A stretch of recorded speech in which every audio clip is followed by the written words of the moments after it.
अजित पवार आता दिल्लीला रवाना झालेले आहेत। अजित पवार दिल्लीत केंद्रीय गृहमंत्री अमित शहांची भेट घेणार आहेत का याकडे लक्ष लागलेलं आहे।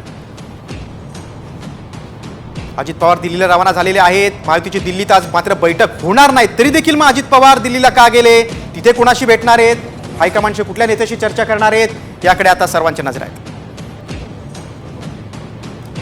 अजित पवार दिल्लीला रवाना झाले आहेत। एकीकडे शपथविधीची तारीख डिक्लेअर झालेली आहे, मात्र मुख्यमंत्री कोण होणार हे अद्याप जाहीर झालेलं नाही आणि या सगळ्या घडामोडी घडतायत। त्या पार्श्वभूमीवर अजित पवार दिल्लीत का गेलेत हे बघणं उत्सुकतेचं आहे। आपण अधिक माहिती घेऊ, आमच्या प्रतिनिधी रुपाली बडवे आपल्या सोबत आहेत। रुपाली, महायुतीची आजची बैठक होणार नाही दिल्लीत, तरी सुद्धा अजित पवार का दिल्लीत गेलेत, कोणाला भेटणार आहेत?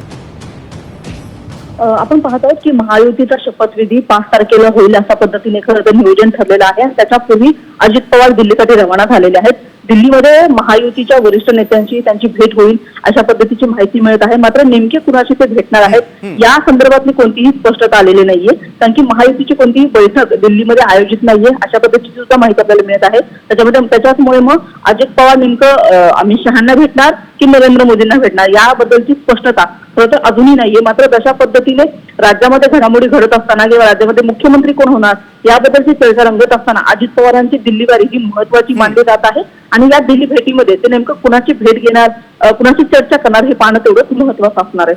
रुपाली, तुम्ही सविस्तर माहिती दिलीत त्याबद्दल धन्यवाद। अर्थ खात्यासह आणखी महत्त्वाची खाती आपल्याला मिळावीत यासाठी अजित पवार आग्रहीच आहेत, त्या दृष्टीने त्यांची ही दिल्ली वारी देखील महत्त्वाची आहे। आता दिल्लीत अजित पवार कोणाला भेटणार हे देखील महत्त्वाचं आहे।